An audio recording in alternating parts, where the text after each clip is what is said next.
الله من الشيطان الرجيم. بسم الله الرحمن الرحيم. وقال لهم نبيهم إن آية ملكه أن يأتيكم التابوت في سكينة من ربكم وبقية مما ترك آل موسى وآل هارون تحمله الملائكة إن في ذلك لآية لكم إن كنتم مؤمنين. آیت 248 سورة بقره و در آیات قبلی الله متعال چهارم از سوم ایزی سورت، چون که سورت به 4 تقسیم بود، الله دو واقعه را بیان کرد. یکی که از قتال و جنگ برحق یا جنگ مقدس که جهاد بود فرار کردند. الله متعال عذاب به بالایشان آورد و یکی صحابه و مؤمنین این مسلمان ها الله می فهماند که از قتال و جنگ فرار نکنین، به خاطر که از مرگ باز فرار کردن نمیتونین، مرگ میه به بالایتان. یکی واقعی دوم ای بود که از طرف کفار جالوتیا که قوم عمالقه می گفتن و در فلسطین حکومت داشتن، به بالای بنی اسرائیل یعنی قوم یعقوب علیه السلام اولاد یعقوب بسیار ظلم می شد. حتی فرزندایشان غلام جور کرده بود و به بالای مردایشان ظلم می کرد. دین و عقیده و ایمانشان نمیمان که آشکارا کنند. ظلم نهایت بود. اینا پیش یک پیامبرشان که سموئیل علیه السلام بود رفتن، گفتن بر ما یک ملک، یک فرمانده جنگ، امیر جنگ یا قماندان جنگ تعیین بکو تا که ما در راه دین الله بجنگیم و دلایل بیان کردن. یک پیامبرشان گفت که الله بر شما طالوت پادشاه تعیین کرده. طالوت سرمایه‌دار نبود، اما الله برش علم داده بود، شجاعت و توانایی جنگ و صفات که برای یک قماندان جنگ ضرور است الله وی را برش داده بود. در تعیین از او هم اینا سرکشی کردند، چون که طغیان و سرکشی در فطرت بنی اسرائیل وجود داشت. بالاخره از نبیشان خواستند که به ما یک علامه و نشانه ی امیر جنگ یا کسی کلان ما تعیین میشه بگو. وقال گفت لهم، برای از این الله بیان میکنه اما علامه و نشانه پادشاهی یا امارت و قماندانی امیر جنگشانه. قال گفت لهم، برای از بنی اسرائیل نبیم پیامبرشان این آیت ملکی یقینا علامه پادشاهی طالوت آیت یکم التابوتی است که میه شما را تابوت یعنی یک صندوقچه میاد یا یک صندوق فی سکینتون که دری سکینه است، اطمینان قلبی است، من ربکم از جانب ربتان و بقیتون و دیگه چیزای باقی مانده است، من از آن چیزی ترک آل موسی که باقی ماندگی است، خانواده موسی به امرای اهلش یعنی فامیلش و آل هارون و خانواده هارون علیه السلام یعنی اولادش، تحمله الملائکه در حالی که حمل میکنه بار میکنه ایره ملائکه، این ملائکه ای تابوت میاره در پالی طالوت میمانه. وقتی که مان اینمی علامه ازی است که کلان شماست. این فی ذلک لآیة لکم، یقینا در آمدن تابوت یک علامه است، نشانه است از برای شما به حقانیت تعلق پادشاه و فرمانده جنگتان است. این کنتم مؤمنین، اگر شما ایمان دارین به الله و روز قیامت، یعنی اگر شما ایمان داشته باشین بازی فایده میرسانه، اگر ایمان نبارین باز فایده نمیرسانه. یا اگر ایمان به معنای تصدیق، اگر تصدیق باور میکنین حکومت ازیره، اینی علامه ازی است. این حال یک تابوت آمدن این واقعا که ملائکه را بیاره یک کار خارق العاده است، یعنی خلاف عادت است و این معجزه نبی بود. خب در ارتباط به آیات قبلی که الله تعالی قتال فرض کرد به بالای بنی اسرائیل، برای امت واقعا را یاد میکنه که شما وقت قتال فرض میشه، جنگ در برابر کفار یا جهاد، شما عقب نشینی نکنین و مثل بنی اسرائیل نشوین، سرکشی نکنین. از واقع بنی اسرائیل الله یاد میکنه که زمان کفار سر از اینا ظلم کرد، اینا گفتن که ما میخوایم قتال و جهاد کنیم و امیر بر ما تعیین کو. امیر که تعیین شد یا جنجال کردن که یه خود صحیح نیست و از قوم ما قوم بازی کردن الله آل با این حکمش تاکید میکنه و اونا طلب معجزه کردن که معجزه یعنی یک کار خارق العاده شد که طالوت پادشاه باشه، یعنی خوی سرمایه دار نیست، این قوم زیاد نداره، این چه قسم کلان ماست. زمانی که معجزه را خواستند که دلالت بکنه که طالوت کلان زیاد قماندان جنگ است، نبیشان جواب داد و قال لهم نبیهم، ظاهرا از این فهمیده میشه که اینا تعنت سرکشی کرده بودن و تعیین طالوت که از جانب الله تعیین شده بود. و قال گفت لهم، از برای بنی اسرائیل نبیهم نبیشان.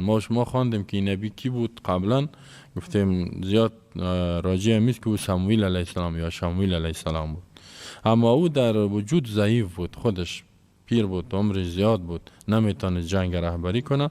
به این خاطر گفت یک فرد دیگه که الله او را انتخاب کرده، جوان است، شجاع است، قوت و نیروی جنگی داره، اداره میتونه جنگ در برابر کفاره، او را الله تعیین کرده. گفت برای از اینا نبی و پیامبرشان ان آیت ملکی، یقینا آیت علامه و نشانه ملک یعنی ملکی و فرمان روایی و قماندانی امی طالوت که الله را برای شما انتخاب کردگیست و مقرر کردگیست، ای است که ایاتیکم التابوت، میاد شما را تابوت. تابوت صندوقچه را گفته میشه، حالا تابوت مرده که میگن چهار اطرافش پتا سرش بسته می باشه، یعنی یک صندوقچه است و این صندوقچه وجود نداشت سابق. در انبیای بنی اسرائیل الله را معجزتاً پیدا کرده بود و او را کفار جالوتیا به زوری را گرفت، الله اونا را مسلط کرد. اگر که پیش از وای کار نمیداد، اما از پیش اینا غصب شده بود. اینال پس این صندوقچه آمدن و الله در این بسیار تاثیرات انداخته بود که در این باز پسان میگیم که در این بعضی چیزا بود و او که پیش اینا می بود برای از اینا اطمینان حاصل می شد و الله توسط ازی که تابوت یا صندوقچه پیشان می بود نصرت و کامیابی برای از اینا نصیب میکرد. پس به اینا گفت که تابوت میآید در کدام جایی که ملائکه او را میاره. این کلام دلیل است و معجزه است که این طالوت پادشاه شما فرمانده جنگ است و این را قبول کنین. میآید شما را تابوت، نسبت اتیان به تابوت و صندوقچه این در محاوره گفته میشه و مجازن است. مفسرین میگه که ایت کم التابوت فی سکینتون، که در این سکینه و اطمینان است از جانب ربتان. اکثر مفسرین میگه موسی علیه السلام وقتی که با کفار می جنگید یا دیگه انبیای بنی اسرائیلی را پیش میکردن، پس بر توسط ازی الله یک اطمینان در قلب از اینا مینداخت و اینا فرار نمیکردن. در این سکینه اطمینان گفته میشه، یعنی قلبتان مطمئن میشه، قلبتان آرامش حاصل میکنه. و دوم و بقیه در لغت به معنای آن چیزی است که از یک چیز زیاد میمانه، مثلا از یک آفتابی آب زیاد کمش بانه، یا کسی غوری نان از 15 نفر دو شرکت میکنن و اضافه شان که میمانه، این را بقیه گفته میشه. یعنی چیزایی که از چیزهای کمی که از چیزهای زیاد باقی میمانه. در بقیه مما ترکه و دیگه در این بقیه است، یعنی چیزهای اضافگی است. مما ترکه از آنچه که ترک کرده آل موسی، یعنی آل اضافتش به موسی علیه السلام، مضاف الیه اردوش داخله، موسی علیه السلام و ذریه و اولادش که دیگه انبیا، چیزی در این باقی ماندگی است، یعنی آثار از اونا است، بقایای از خانه ذریه موسی و اولادش. و همین قسم آل هارون برادر موسی علیه السلام، از هارون علیه السلام و اولادش بعضی چیزها در این است. اینا تحمله الملائکه حال است، یا در حالی که ملائکه امی تابوت حمل میکنه. در این تابوت امو چیزا است و ایره ملائکه میاره. اینا لاوردن از پیش کفار یک کلان معجزه پیامبرشان بود و این دلالت به حقانیت حکومت و فرمانروایی طالوت میکرد. خب در این چیزای بقیه چیست؟ مفسرین اقوال زیاد داره، اما اکثر علما و مفسرین محققین میگویند که بقیه یعنی علوم بود، علم تورات، بعضی الواح بود، تختهای تورات، دیگه علم از او که از او تعبیر با احادیث میشه، یعنی احادیث موسی علیه السلام. و لباب میگه دین و شریعت. شریعت یعنی توضیحاتی که موسی علیه السلام تورات داده بود، و توسط علم یعنی الله برای مؤمنین برکات نازل میکنه و با برکات از او الله کسایی که باید به او عمل میکنه اونا را غلبه و کامیابی میده در برابر کفار. اگر که بعضی دیگران میگن که بقیه یعنی آثار موسی علیه السلام و آثار محسوسیش که عبارت از عصا است، عصای موسی علیه السلام که یک معجزه بود دیگه، لباس موسی و هارون. در دیگر روایت میگه که عصایش به همراه لنگیشان یا دستار موسی و هارون علیه السلام. منال وقتی که ملائکه ای را میاره این دلالت به اعجاز میکند. خب وقتی که ما از بقیه و آثار پیامبر ببینیم بگوییم از این فهمیده میشه که الله متعال توسط آثار پیامبر برکات نازل میکنه و اینمی آثاری که در تابوت بود ایره که میبردن الله غلبه و نصرت میداد و اینا تبرک میگرفتن. آیا تبرک گرفتن با آثار انبیا جایز است؟ یعنی بعضی از امی آیت یگام تایی که بعضی تبرکات نامشروع یعنی برکت حاصل میکنن با آثار انبیا به صورت نامشروع نادرست، از این آیت استدلال میکنن و میگن اینه یک معنای شمیست که این آثار موسی و هارون بود. باز میگه فلانیا قبول داره و فلانیا نداره. در استفاده یا تبرک گرفتن از آثار نبی و پیامبر که ثابت باشه هیچ اختلاف نیست. کل علما، کل مفسرین و محدثین، ائمه مجتهدین ایرا قبول داره. ما هم قبول داریم چیزی که در قرآن باشه، اشاره به شده باشه و در حدیث صحیح ثابت باشه. زیرا در حدیث صحیح ثابت است که از رسول الله صلی الله علیه و سلم اما چیزی که باقی میمان از آثارش صحابه تبرک میگرفت. مثلا وضو که میکرد هم باقی وضوش صحابه تا سر از او در حدیث میاد بخاری مسلم که دعوا میکردن یعنی جنجال میکردن و یک ذره شو میگرفت و در بدن خود در روی خودان میمالیدن و با او تبرک یعنی برکت میگرفتن. و همین قسم به دم کردن پیامبر یا لعاب دهن خدا که در وجود از اونا میزد و دمشان توسط دم کردن از او استفاده میکردن. و دیگه از لباس پیامبر سلام تبرک میگرفتن، دیگه از مویش و حتی بعض لباس پیامبر بعض موی پیامبر نگاه کرده بود مثل ام سلمه خانمش و غیره. اینا اگر از یک نبی آثارش ثابت باشد باز میشه، مثل همین حدیث است، مثل که حدیث ثابت باشه باز میشه که از اون انسان تبرک بگیره، اما شرطش چیست که به طریقه شرعی. به طریقه شرعی است که اون از خود امو آثار در ذاتش مؤثر نمیدانی، او رو یک سبب برای برکات الهی میدانی که الله برکت میپرته توسط ازی، به شرطی که ثابت باشد. اما امروز یک شرط شمیست که ثابت باشد مثل که حدیث ثابت است و دومی که خود از او را مؤثر ندانی او را یک سبب بدانی و مبارک که ذات الله است. در قرآن بسیار دلایل است که برکت دهنده الله است، انسان برکت دادن نمیتونه، زیرا برکت ایجاد یک نعمت میگه و در او زیاد کردن اون نعمت حل مشکلی را غیر از الله دیگه کس نمیتونه. و سیوم شرطش است که و قیاس نمیشه، یعنی اگر که بعض علما گفتن اما دلیل ندارن تبرک با آثار پیامبر با دیگه کسا صالحین مثلا نیک انسانای نیک با او قیاس نمیشه که آثار یک عالم مثلا نیک باشه یا یک دوست الله ولی الله اورم بیایی از وجودش تبرک بگیری. برزی به خاطر که صحابه کرام کدا ثابت نیست که اونایی کار کرده باشن. حتی بعضی علما اجماع و اتفاق صحابه را بیان کرده، زیرا بعد از پیامبر صلی الله علیه و سلم ابوبکر و عمر اینا بسیار دو خلیفه و دو شخصیت های بسیار مهم بود، اولیاء الله، دوستای خاص الله، عالم، مجتهد، مفسر، که توسط از اینا الله چقدر اسلام نظامش در دنیا رسان و بیدینا و ظالما را الله شکست داد. اما کسی نه لباس او را نگاه کرده نه مویش نه از وجودش برکت گرفته تبرک حاصل کرده، این کار را نکردن.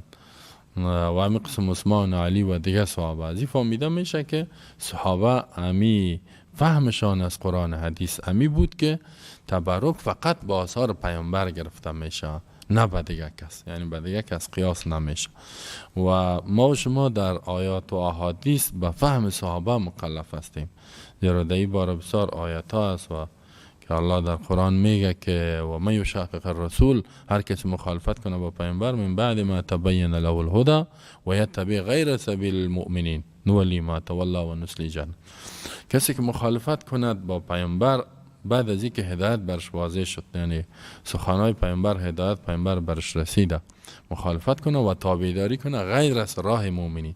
راه مؤمنین، فهم مؤمنین از قرآن که صحابه است، نولیه ما تولی، الله میگه ما را به مورا میبریم و نسلی جهنم، داتش داخلش میکنیم. اینا هر کس از قرآن و حدیث فهم و برداشت خود داره، اما هر فهم و برداشت و برداشت کردن از معانی آیت و حدیث مخالف فهم صحابه و برداشت صحابه، این دلالت و گمراهی است. و می خاطر ما شما می بینیم که گروهایی که گمراه میگن، حتی بعضی کافر میگه و بعضی نمیگه، مثل معتزله یا خوارج یا گروهای ضاله میگن. چرا؟ و کلش از قرآن استدلال کرده حدیث، اما فهمشان مخالف فهم چی بوده؟ صحابه بوده. یعنی کلش از قرآن حدیث دلیل میگه. معتزله یا قدریه، جبریه، مرجعه که میگفتن ایمان فقط اقرار به زبان است، تصدیق به قلب است، دیگه عمل گپی نداره، هر عملی که میکنی. اینا هم گروه ضاله و گمراه و بعض فرق حتی میگن مؤمن نیست، از ایمان بیرون است. چرا؟ به خاطر و هم فهم از آیت دارن اما مخالف فهم صحابه است. آن چیزی که اونا فهمیدن و چیزی نبود که صحابه او را فهمیده باشه، عمل کرده باشه. به خاطر گمراه است. می تو فرقه های زیاده که پسان پیدا شده گیست. بنان در اینجا فهم صحابه همی بود که تبرک با آثار شخص پیامبر میشه، به دیگه کس تبرک حاصل نمیشه. اینا اگر یک کسی میاد به دیگه کس تبرک میگیره، دلیل نیست، فقط قیاس است و با قیاس ما نمیتونیم که یک چیز به بالای دیگه چیز قیاس بکنیم. پس کسایی که میرن در آثار اولیاء و بندای نیک الله حتی سفرها میکنن که در جایگاهش با میرن موجه کوشش دنه او را میمالن در بدن خود و در دیوالایش و یاره، هیچ جایز نیست. مثلا در بیت الله یا مسجد نبوی بعضی میره در بیت الله، پیامبر صلی الله علیه و یکی حجر الاسود بوسه کرده، یکی هم رکن یمانی را لمس کرده. از همون 4 گرد کعبه که است، یک رکن یمانی و رکن شامی و عراقی میگن، بعضی اونجا میره کل میخانی کعبه را دست میزنه و در بدن خود میماله. این چیزیست که پیامبر صحابه نکرده. و حتی خود حجر الاسود یا سنگ حجر الاسود عمر رضی الله عنه بوسه کرد، بعد گفت که ای حجر این یعلم انک حجر لا تنفع ولا تضر، میفهم که تو یک سنگ هستی، نفع ضرر رسانده نمیتونی. لولا رأیت رسول الله صلی الله علیه و قبلتک ما قبل، اگر من نمیدیدم که پیامبر تو را بوسه کرده ما این کار نمیکردم. پس در بخش عبادت بوسه کردن سنگ حجر الاسود این در نوع عبادت داخل میشه. اما چون که ثابت است، آنچه که اینال ثابت نیست در عبادت اونجا قیاس نمیشه. در این جهت و اجماع علماست که در عبادت قیاس نمیشه که یک چیز به دیگه چیز قیاس کنیم. بنان دیگه اطراف بیت الله را دست زدن یا زمینش یا دیوالای، بعضی هم مثلا دیوالای مسجد دست خود میماله و در بدن خود نه خاکشه. این چیز ثابت نیست و این چیزی است که مردم از پیش خود این کارا میکنن. و همی قسم یک بعضی ها در قبرها و زیارت ها میرن، خود می بیرقایی که در وجه است اونا را طواف میکنن، مرده را طواف میکنن، قبر را میماله در بدن خود، می تبرک میگیریم با آثار ازی. همیال بعضی ها وجود بعضی کسایی که حتی علم و تقوایش هم معلوم نیست، آب دهنش هم میگیرن و در بدن خود میمالن.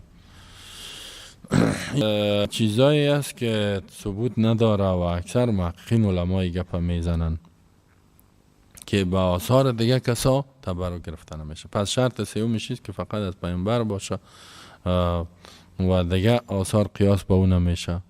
و دیگه که به طریق شرعی هموز که ما گفتیم که او را اله نمیدانی و او را مؤثر مستقل نمیدانی، فقط یک سبب و آثار او را میدانی. و دیگه شرطش است که کسایی که تبرک میگیرن با آثار دیگه غیر از نبی، شرط گفتم همیست که با آثار غیر از نبی تبرک نگیرن و او را مؤثر ندانن. و حتی چرا صحابه ای کار نکرد مثلا به غیر از نبی تبرک نگرفتن؟ به خاطر که اونا میفهمیدن که یک ثبوت نیست، دومی که به خاطر صد ذرایع، یعنی یک چیز اگر سبب به شرک شوه او را صحابه تا بند میکرد. مثلا مو درختی که صحیح روایت ثابت است حدیث که عمر رضی الله عنه در دوران خلافتش خبر شد که و مو درختی که بیعت الرضوان میگه، پیامبر در جنگ حدیبیه یا صلح حدیبیه در زیر از او تکیه کرد و صحابه آمدن بیعت کردن، چون که خبر قتل عثمان رضی الله عنه به اونا رسید، بیعت یا انتحاد کردن که با کفار می جنگن، جهاد میکنن تا مرگ.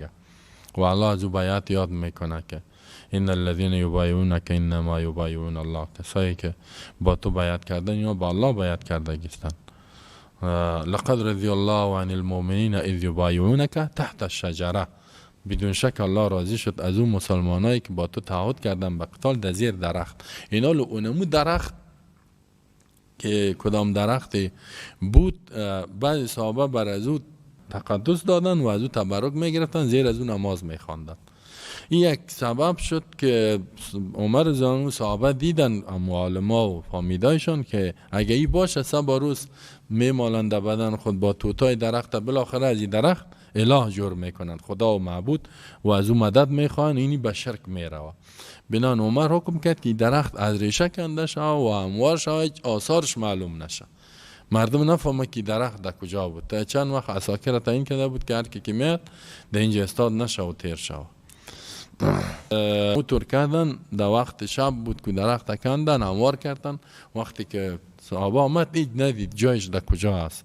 بنان او یک سبب ذریعه شرک شد، ریشه کن کردن چیزایی که وسیله به شرک میشه. بنان اینمی دیگه چیزای اولیاء و صالحین تبرک گرفتن یک وسیله شرکی هم میشه، مثل که حال ما شما میبینیم این کارها را میکنن. دیگه تبرک با آثار نبی و که ثابت باشه از هیچ کس مخالفت نمیکنه، اما با اینمی شرایطش. پس و بقیتون، اگر که اکثر علما میگه بقیه به معنای علوم است، یعنی علم تورات که الواح بود و دین و شریعت که توضیح تورات احادیث، پس به علم یعنی به علم کتاب الله و به توضیح و علوم از کتاب الله که حدیث نبی باشه، انسان به این میتونه که تبرک بگیره، یعنی ریاد بگیره، عمل بکنه، با برکات الهی نازل میشه، تمام مشکلاتش الله حل میکنه. واقعا میال ما شما قرآن بزرگترین کتابی که الله در این برکات انداخته. زمانی که ما شما ریاد بگیریم، حدیث با این بر عمل کنیم، الله برکات خود نازل میکنه. همین مشکل، هر مشکلی که داریم، اگر ظالم سر ما حاکم است یا کافر، او را الله ختم میکنه. اگر دین الله تطبیق نمیشه یا میشه، اگر اولاد نداریم، اگر دیگه مشکلات داریم، مرض است، دیگه از کل چیزا را الله حل میکنه توسط کتاب خود. به می خاطر الله میگه کتاب انزلنا و مبارک، کتاب قرآن یک کتاب است که ما را نازل کردیم، مبارک، در بسیار خیر و برکات است که کسی به چنگ بزنه. لیدبروا آیاتی ولیتذکر اولو الالباب، به این خاطر نازل شده که در آیاتش فکر کنن، علم یاد بگیرن و به این عمل بکنن.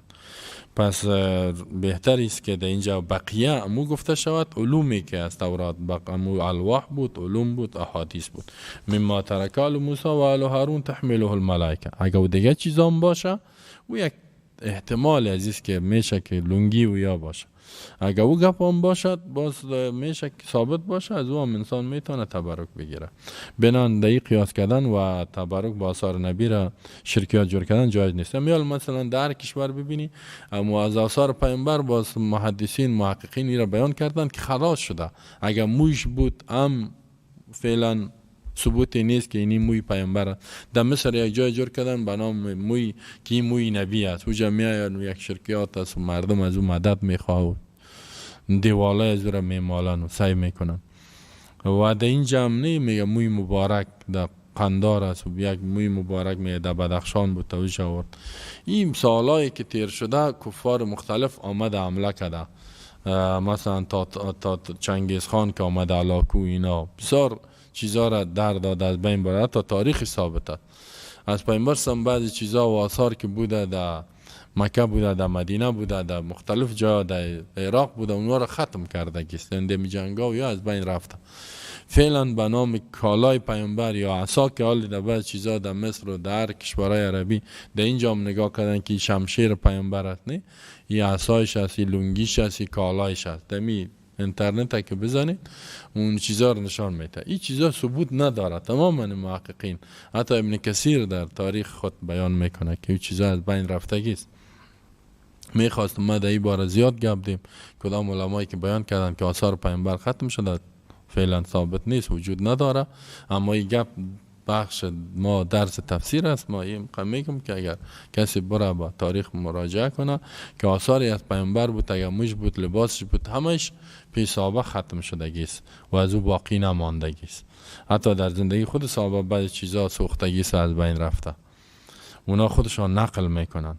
بنان حالی که ما به نام موی مبارک و به نام لباس پیامبر و به نام این چیزا میاییم و شرکیات انجام میتن، در قبرای ناجایز است. یا به نام تبرک مثلا در این کارت سخی میگه اینجا جایگاه علی است، نه اینجا یک دیارت جور کردن و از این مدد چی شرکیات است میکنن. جنده سخی به نام صوتی سخی و ایره نه، حالا مایوت است این چند وقت باتی را بالا میکنن.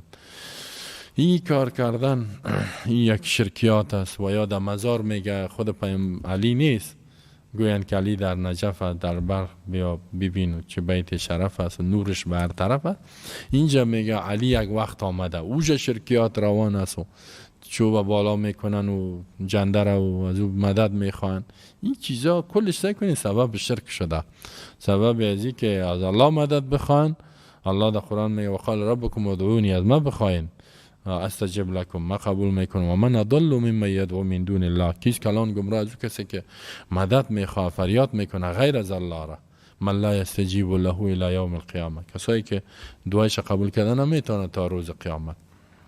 اینی چیزا بسیار سبب شرکیات شده است. تبرک با آثارش، تبرک با جایگاه و اینایش و موی مبارک و اینا، مردم بسیار کارا را میکنن. همین شرایط بیان کردم که مردم بفهمه که چیزا باقی نمانده. حالا فقط آنچه که از پیامبر با ما باقی مانده بهترین آثار، بهترین اثر قرآن است و بهترین احادیث. را بخوان، یاد بگی، عمل بکو، پس الله در خود خواندنش و عمل کردنش برکات میپرته و مشکلات حل میکنه. ان فی ذلک لآیة لکم ان کنتم مؤمنین، یقینا در آمدن ای تابوت یا در این صندوقچه حتمی دلیل است، علامه است به حقانیت امی طالوت که پادشاه و فرمانده شماست. ای بنی اسرائیل ان کنتم مؤمنین، اگر شما ایمان دارین، یعنی ایمان میارین به الله و روز آخرت، ایره قبول کنین یا تصدیق میکنین به قماندانی و فرماندهی طالوت. فلما فصل طالوت بالجنود، خب هر وقتی که آمد و اینا دیدن ملائکه آورد پیش روی از ایمان، اینا فهمیدن که واقعا الله را انتخاب کرده و حکومت از او را یا فرماندهی جنگ قبول کردن. اینا طالوت لشکر و نیرو را از او گفت بیارین جوانا و یایتان برای جنگ قتال در برابر کفار و قوم عمالقه میگفت در رأس جالوت بود، در فلسطین بودن. گفتن ما جهاد شروع میکنیم. جهاد شروع میشه چون که طالوت خو یک فرمانده بسیار مجرب بود، یزیا امتحان میگیره. بعد چون که در بین امی لشکرش بعضی جا مفسرین میگه 80,000 جوانا آماده شدن برای جنگ کردن جهاد. در بین از این آدمای دنیا پرست هم بود، بزدل هم بود، ضعیف الایمان هم بود، در بین شجاع و قوی ایمان هم بود.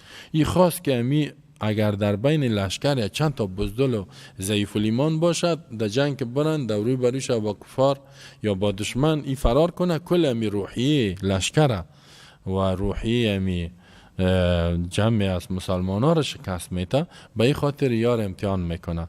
و جهاد که شروع میشه وقت تابستان گرمی است و فاصله هم بسیار زیاده دیگه. در راه هم که میرن آب کم است، اینجا تشنگی زیاد میاد، یعنی سختی میاد. یار گفت شما دمی سختی امتحان میشین و امتحانی است که الله شما را برازی توسط پیامبر گفت یا خودش الله به قلبش انداخت که شما را امتحان میکنه. یک نهر میاد، نهر آب. این نهر میاد سایه اردن بود که از اینجا حرکت میکنن و از طرف جنوب شمال به جنوب میرفت، آبش در بحر مروه میفتاد. گفته اینجا که شما بسیار تشنه هستین، آب هیچ ننوشه، کسی هیچ ننوشه. ای بسیار مجاهدین واقعی هستند، آدمای شجاع هستند، جراینی سختی را برداشت.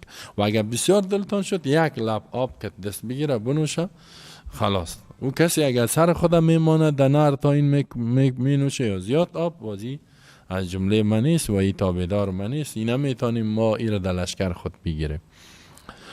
و همیتوست که حال حرکت میکنه. فلما فصل، اول یایت ترجمه میکنیم با تفسیرش. هر وقتی که جدا شد طالوت علیه السلام، یعنی حرکت کرد بالجنود به امرای لشکرش که گفتیم بعضی ها تعدادش 80,000 گفت. قال این الله، گفت طالوت علیه السلام، این الله بدون شک الله مبتلیکم امتحان میکنه شما را به نهرین، به یک نهر آب. پیش رویتان نهر آب میاد با وجود که شما بسیار تشنه هستین. خو ابتلایی است که از آب ننوشین. فمن شرب، هر کسی که نوشید منه از این نهر، ولیس منی، این نیست از جمله تابعدارای ما، از وجود من نیست، لشکر من نیست. و من لم یطعمه، هر کسی که هیچ نچشیدی را نچشید، هیچ ددان نزد، فإنه منی، یقینا ای از جمله تابعدارای و لشکر ما است. الا من اغترف، مگر کسی که بگیرد غرفتن یک لب آب به یک دست، بیدی به یک دست خود، اونو تابعدار است. او کسی که هیچ نمی نوشه یا خب بسیار بالا، او کسی که اگر بسیار دلش میشه یک لب آب بگیره. وقتی که یا رسیدن و سختی ها را دید بالاخره میجا رسید، فشربو، الله میگه نوشیدن نمی لشکر طالوت منه از زمین نهر آب، شربا می که بی خط و سرای خدا نماندن و دم نهر بند کردن، خدا انداختن بروی کش کردن، مثل که اگم تا تشنه شه با سر خدا تا میکنه که خوب بنوشه. الا قلیلا منهم، مگر کم از اینا، کمشان میگه با متعداد اصحاب بدر است. در حدیث میگه 313 نفرش آب ننوشید یا کم دیگه، کلشان نوشیدن.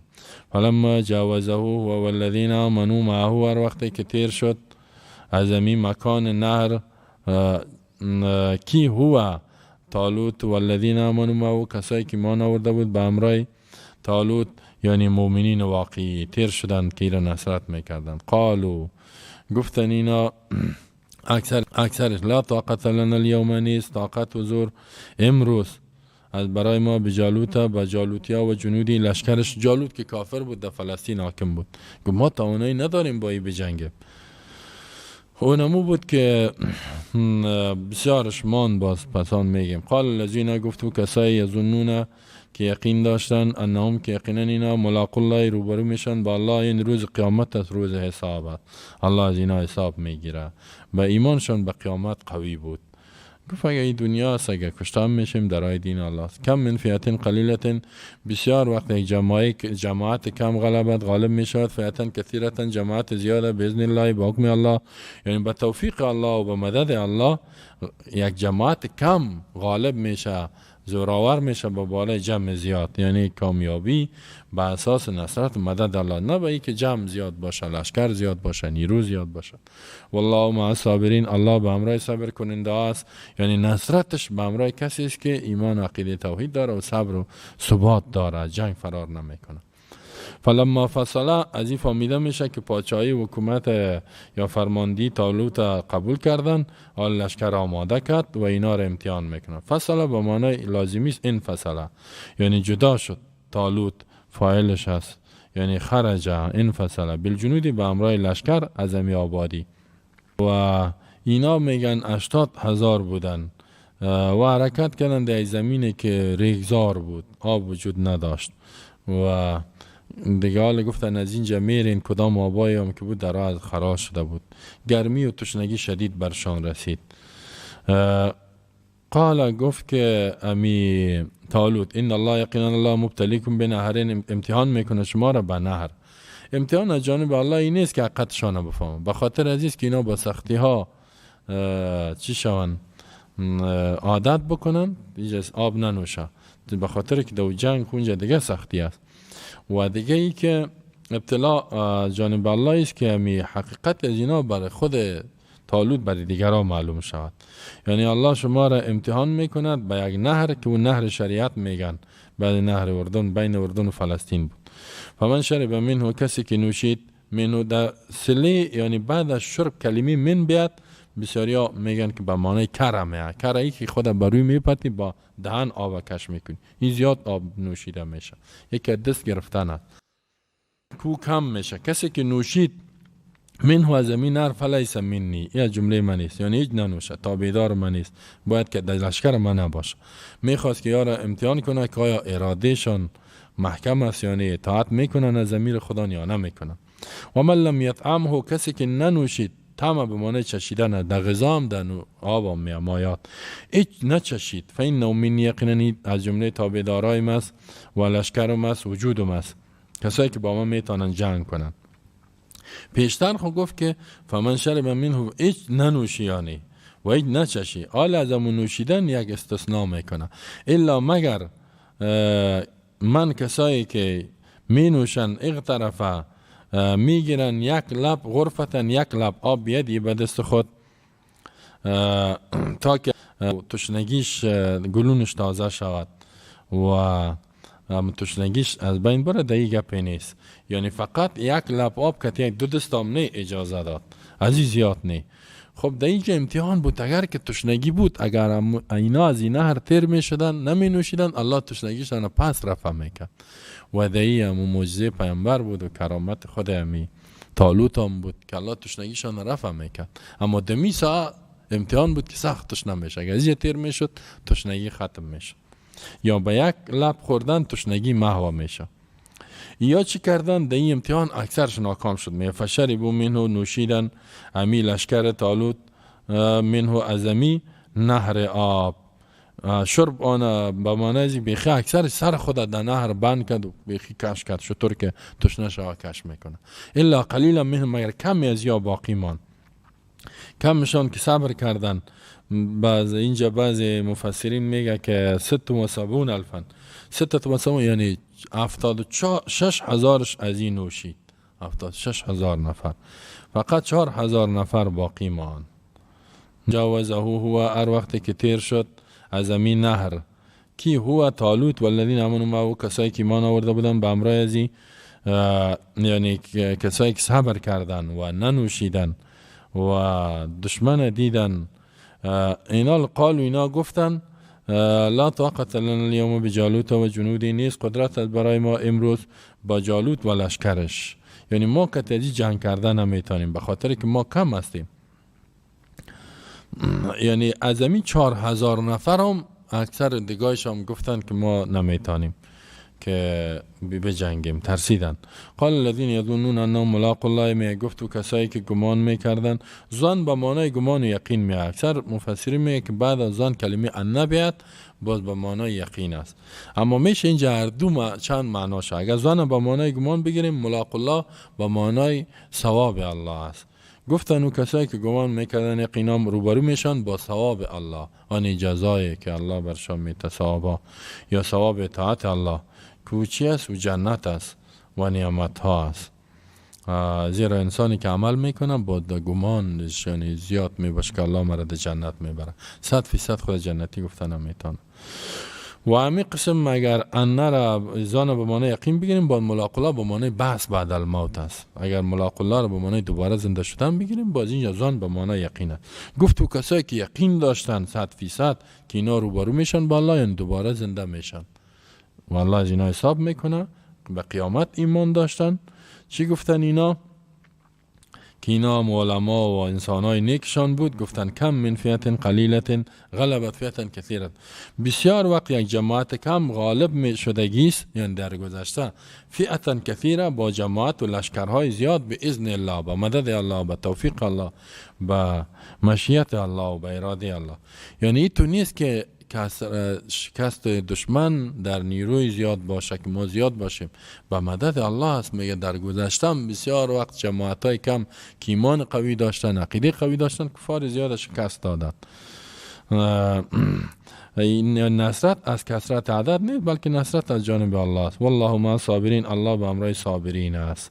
خب این کم کسا که است، گفته ممو در حدیث میاد 313 نفر باقی مون و اینا که روبرو رفتن اینا و دیگرایش در مرامون چیزش در لشکر تشنگی که دید حتی در نهر نرسیده بود میگه، یعنی هم بیش از 76,000 نفر بعد میگه که در نهر نارسیده الا کردن، در مرا افتنی کی قدر کی میتونه و 4,000 هم که در اونجا رسید چیز زیادش آب نوشید، اما 313 نفر آب ننوشیده بود یا یک لب گرفته بود. اینا باقی ماندن و رفتن و اینا بسیار شجاع بودن و ایمان داشتن، جانشان تکه تکه میشد، از میدان جنگ فرار نمیکردن. خب باز هم در ثبات در میدان جنگ مقاومت پایداری با الله نیاز است. به می خاطر حال میخوانیم ما شما کسایی که صابر هستند و در میدان جنگ از الله مدد میخوان، اونا میتونن که اینجا مقاومت کنن. والله مع، معیت به معنای مدد است الله به همراه صبر، یعنی کسایی که صبر و ثبات استقامت دارن، از الله اطاعت میکنن، از پیامبرش، از امیر خدا و از میدان جنگ فرار نمیکنن و هدفشان حاکمیت دین الله است، نیتشان هم صحیح و در این راه جان خودم اراده شان نیست که فدا کنن، اینا را الله مدد میکنه. اینا را آدمای بزدل، آدمای دنیا پرست اینا را مدد نمیکنه. در حدیث میاد که پیامبر سلام میگه که در آخر زمان شما مسلمان ها زیاد میشین اما کفار سرتان حاکم میباشه. گفتن چی است؟ پیامبر سلام گفت در شما وهن پیدا میشه. وهن. صحابه گفت مل وهن؟ وهن چیست؟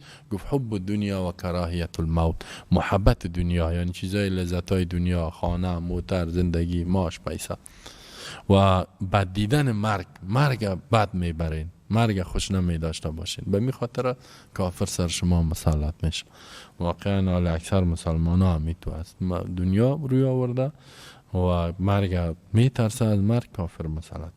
الله که از این تو آدم ها را نصرت نمی کنه. دنیا پرست کسی که از مرگ می ترسه، کسی را الله مدد می کنه که از مرگ نمی ترسه.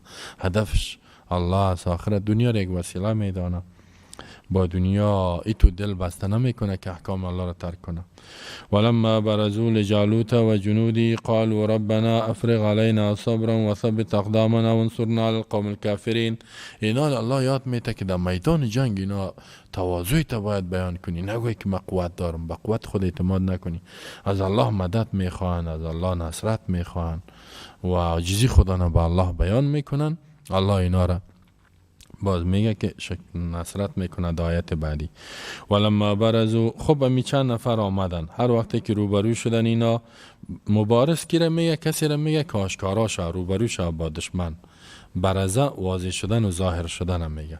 هر وقت که آشکارا شدن، ظاهر شدن، می لشکر طالوت خودش با لشکر خود لجالوت، از برای جالوت که فرمانده و قماندان یا پادشاه کافرا بود، و جنودی و لشکر جالوتیا روبرو شدن در یک میدانی، و ازوس آمدن یا ازیسو روی بروی شدن.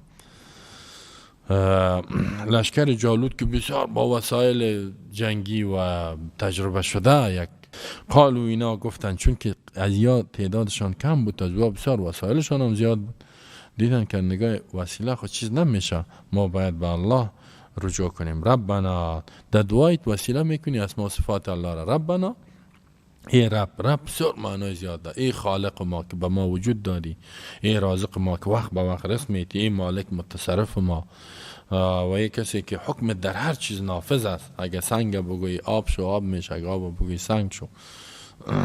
از عدم به نیستی وجود میتی. ای رب، ای معبود بر حق، افرغ علینا صبرا، بریزان به بالای ما صبر را. افراغی را میگه که یک دولچه یا سطل کلان میپرتی، بعد میپرتی که خلاص شود، یا یک مشک اعلام میتی خلاص شود. این ازی فهمیده میشه که زیاد صبر ثبات استقامت میگه.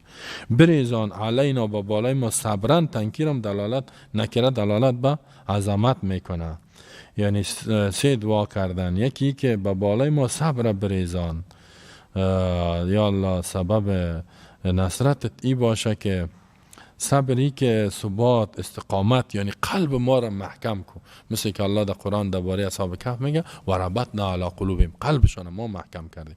قلب قوت دادن، شجاعت دادن، این جانب الله است، خود انسان نمیتونه و این توسط اطاعت میشه، توسط گناه نه. چون کسایی که در لشکر از این نفر زیاد بود، اون کسایی که گناه کرد بزدلی آمد، بیغیرتی آمد، نصرت الله نامد و خودش عقب رفتن و کسی که باید به طرف جهاد حرکت میکنه اعلام میته و خود ظالم است، الله را جزا میته در دنیا و آخرت.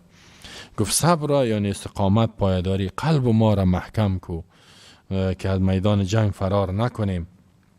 و ثبت اقدامنا و محکم بکو قدم های ما را، یعنی بر فرار بر ما را پیدا نکو. این دعای دوم است. یا کسی قلبش محکم باشه واقعا قدمش هم محکم میشه. قدم در میدان جنگ فرار نمیکن، هر قدر بزنی و تیر بیاد اطراف شمشیر و زخمی شو نمیگریزه. اما قلبت بزدل و بیغیرت شد باز فرار میکن هر قدر قوی باشی.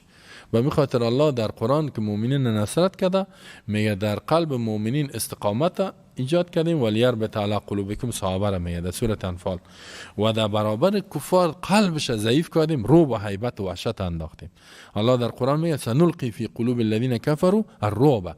زود است یعنی حتمی ما در قلب و دل کافرها هیبت میپرتیم.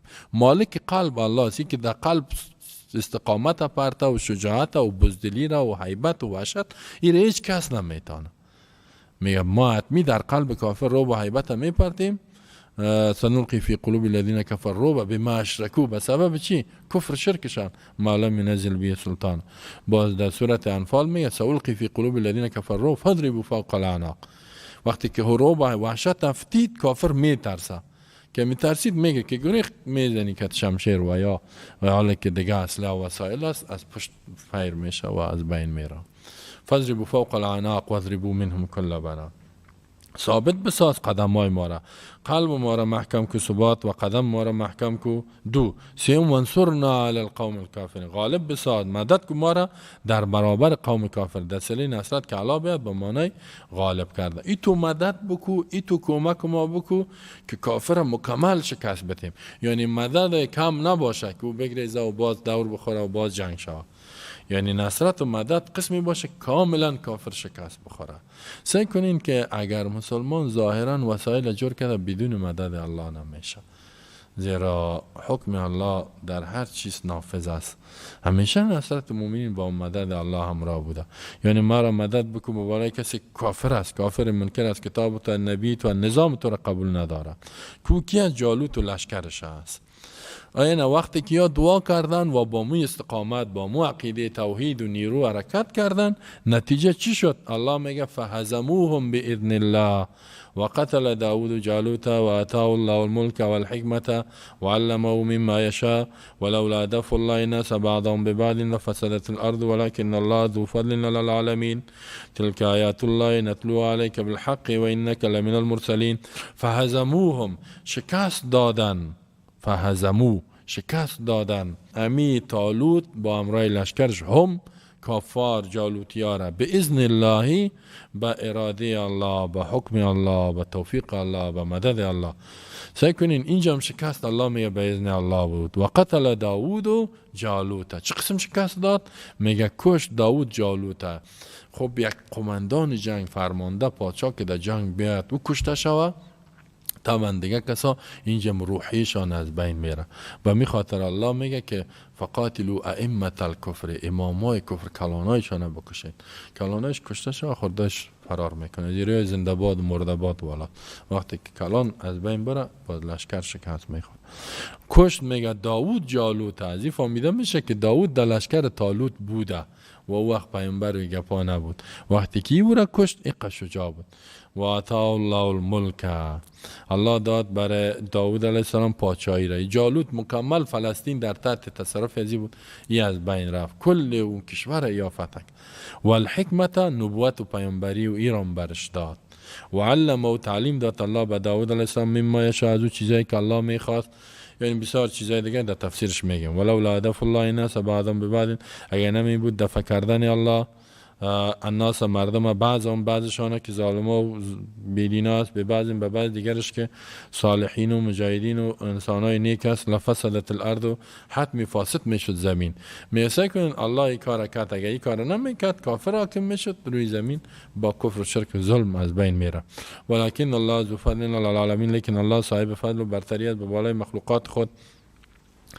فهزموهم یعنی هر وقتی که یا دعا کردن در میدان جنگ شروع کردن، فهزمو شکست دادن اینا، نسبت هزم به اینا کرده که اینا در جنگ شرکت کردن و جنگیدن و شمشیر و وسایل جنگی که در اون وقت بود.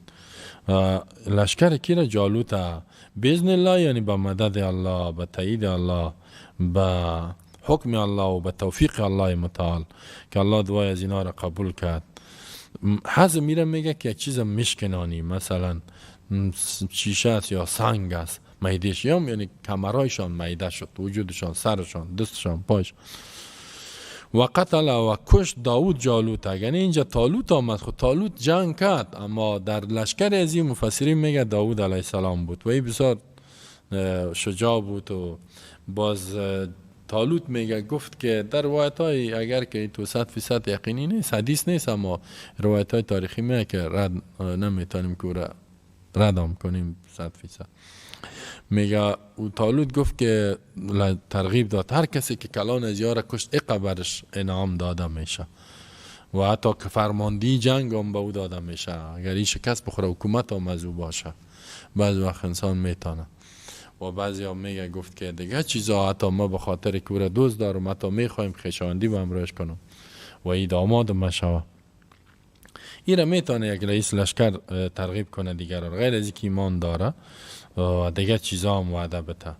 اینجاست که داود علیه السلام حمله کرد و این بسیار قماندان یک مجاهد جنگی هم بود. سعی که داود علیه السلام با وجودی که الله برای زبور داده دو احکام نبود، فضایل بود، اما قوی مجاهد بود و یکی از سرگروپ های جنگی بود.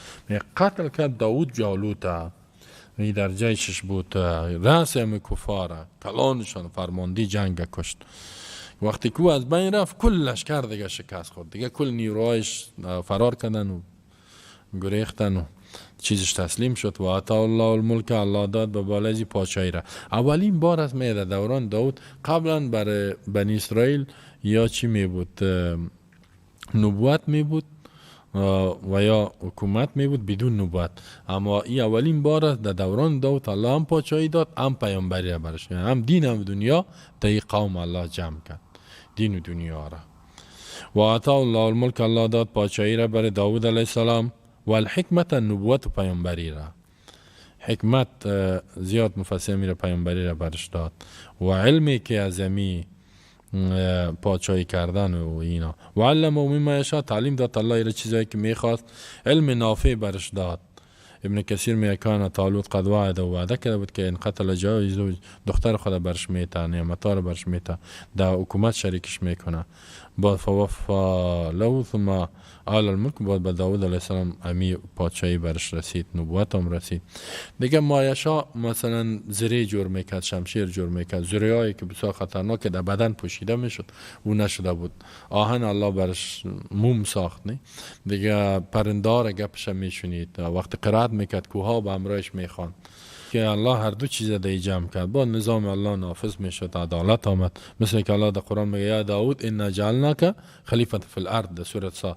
ای داود ما تو را خلیفه در روی زمین، یعنی رئیس دولت مسلمانان گردانیدیم. فحکم بین الناس بالحق، حکم کو فیصله کو در بین مردم به حق، یعنی به عدالت مطابق وحی. ولا تتبع الهوا، تابعداری خواهشات نکنی، فیضلک عن سبیل الله.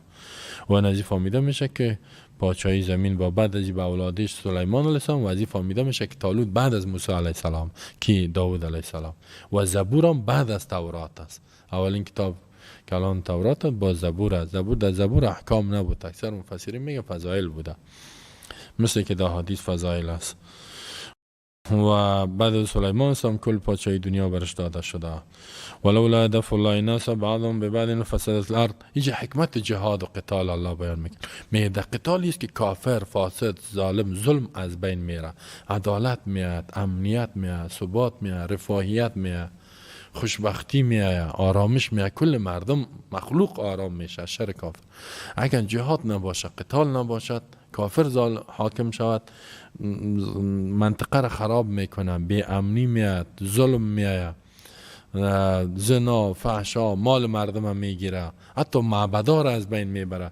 در صورت حج میگه ولولا دفع الله الناس بعضهم ببعض لهدمت صوامع، عبادت خانه یهود، نصارا و بیعت و صلوات و مساجد یذکر فی اسم الله کثیرا.